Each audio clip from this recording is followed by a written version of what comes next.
प्रभात को नींद में से उठकर बैठ जाना। खुदा ताला प्रसादेन, सूर्य नारायण प्रसादेन, भगवत प्रसादेन, अंतर आत्म प्रसादेन सर्व कार्यम फते भवेत्।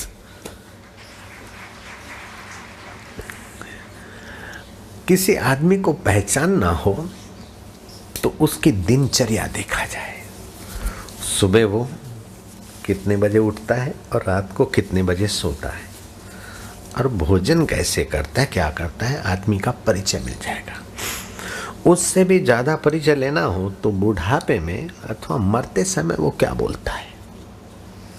मरते समय जैसी उसकी मति है जीवन भर की, वैसी उसकी गति है। इसलिए भगवान कहते हैं कि सब तू युद्ध तो कर, लेकिन मेरा सुमरण करता कि मति में मैं रहूं तो अंत में गति मुझ तक की तेरी हो जाए। सुलेमान द्वेष की मति से मरा है तो 1000 वर्ष प्रेत होने के बाद जब वो अपनी बेटी का लवर मोहन के शरीर में आया है तब उसमें सुलेमान घुसा है। द्वेष लेकर मरेंगे तो द्वेषी का बदला लिए बिना दम नहीं छूटे, किसी न किसी जन्म में लेना। हमारे पिताजी अस्वस्थ थे तब माँ को बोलते थे कि आज कौन सी तिथि है। माँ ने कहा छठ है। अरे अन्या पंजनी है ना, ठीक। 1-2 दिन बीते तो बोले आज कौन सी तिथि है। बोले आज नौम हो गई, कल सुबह दसम होगी। बोले अच्छा।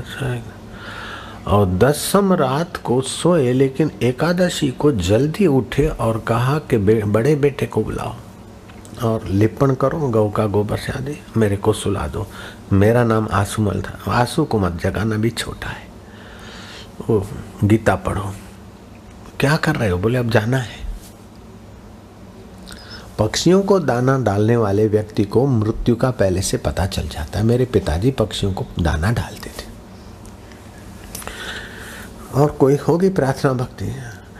मेरी माँ को लेटे लेटे हाथ जोड़ के कहते हैं कि जाने अनजाने हमने कभी हाथ उठाया हो, कुछ कहा हो, तुमको दुख दिया हो, अब तुम मेरे को माफ कर दो, ताकि फिर चुकाने के लिए जन्मना ना पड़े।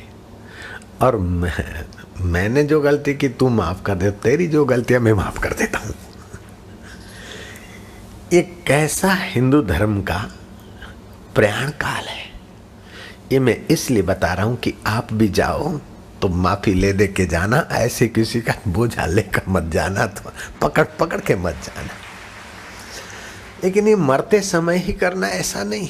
हिंदू धर्म ने दिवाली के दिनों में, बेस्ता वर्ष के दिन, अरे भाई जे थे वो भूल जाओ, नवा वर्ष ना नवा प्रणाम, साल मुबारक, नए साल के ने जो हो गया अब छोड़ो, कल की बात है, जो बीत गई सो बीत गई। बुद्धिमान के क्या लक्षण है? उपनिषदों में प्रश्न आया। रागो लिंगम अबोधस्य, लिंग शरीर, सूक्ष्म शरीर में कोई राग न रहे। राग रहना अबोध का, अज्ञानी का लक्षण है। राग रहता है तो द्वेष भी रहेगा। तो ये राग द्वेष गहरा न उतरे। व्यवहार काल में तो राग करना पड़ता है, पवित्रता से, अपवित्रता से बचना पड़ता है, लेकिन गहराई में कोई गांठ ना बंधे। गहराई में तो भगवत प्रीति ही रहे, इसी से लाभ होता है। जो लोग तो दिनचर्या से व्यक्ति का पता चलता है, और अंत काल में भी व्यक्ति के जीवन भर की क्या कमाई और क्या दृष्टि उसका पता चलता है। उत्तरायण की इंतजारी के बाद भीष्म पितामह, जब प्रयाण काल की घड़ियां होने वाली है, अब उत्तरायण आने वाला है, भीष्म जाएंगे, तो श्री कृष्ण, युधिष्ठिर, पांडव सभी गए, और बड़े बड़े जति, जोगी, तपस्वी, नारद आदि जैसे लोग भी गए, व्यास भगवान जैसे, वशिष्ठ और पाराशर जैसे लोग भी वहां गए। कैसा योद्धा होगा कि भगवान स्वयं उसके प्रयाण काल की वेला पे गए। युद्ध जैसे घोर कर्म करने वाले के आगे भगवान स्वयं गए, कैसी उसकी भक्ति होगी। युधिष्ठिर ने हाथ जोड़े तो भीष्म ने उनका हाथ पकड़कर स्नेह करते हुए सहलाया कि युधिष्ठिर तुम आए में मुझे बड़ी प्रसन्नता हुई। कृष्ण तुमको मैं कहाँ बिठाऊं? देश काल और व्यवहार के ज्ञान को जानने वाले सर से यहाँ पे पढ़े हुए ऋषि मुनियों को वाणी से स्वागत करते हुए बैठने को कहते। कृष्ण मैं तुम्हें कहाँ बिठाऊं? तुम तो हर दिल के साक्षी हो, दृष्टा हो, भर्ता हो, भोक्ता हो, महेश्वर हो, सर्वेश्वर हो, देवेश्वर हो, प्राणी मात्र के परम सुहृद हो और सर्वनियता हो, सबके हृदय में हो। अब तुम्हें कहाँ बिठाऊं? अभी तो तुम मेरी नेत्रों की पुतलियों के आगे ऐसे ही खड़े रहना। जब तक मैं महाप्रयाण नहीं करता हूं तो ये तुम्हारा पीतांबर फरकाता रहे और नजर मेरे पर रहे। आज तक तुमने लोगों को प्रतीक्षा कराई, लेकिन ये तुम्हारा अड़ियल भगत तुमको प्रतीक्षा कराएगा। कैसी है ये मोहब्बत, कैसी है साधना, कैसा है प्यार। हे केशव, हे राधा रमण,